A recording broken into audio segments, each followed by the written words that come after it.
Recipe பண்ண போகிறோங்க. கேரளாவோட special ரெசிபியான இஞ்சி புளி எப்படி செய்கிறதுன்றதை பார்க்கலாங்க. இந்த ரெசிபி செய்கிறதுக்கு 100 கிராம் இஞ்சி எடுத்துருக்குறேங்க. அதை தண்ணியில் ஊற வச்சு நல்லா மண்ணெல்லாம் போகிற அளவுக்கு நல்லா கழுவிட்டு தொடச்சி எடுத்து வச்சுருக்குறேங்க.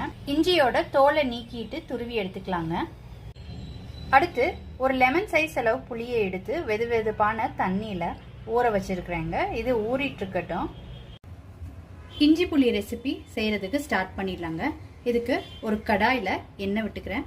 நல்லெண்ணெய் இல்லைன்னா தேங்காய் எண்ணெய். 2 குழிக்கரண்டி எண்ணெய் விட்டுருக்கேங்க. எண்ணெய் சூடானதுக்கப்புறம் இதில் கடுகு வெந்தயம் தாளிச்சுக்கிறேன். கடுகு வெந்தயம் பொரிஞ்சதுக்கப்புறம் இதில் ஒரு காய்ந்த மிளகாய் சேர்த்துக்கிறேங்க.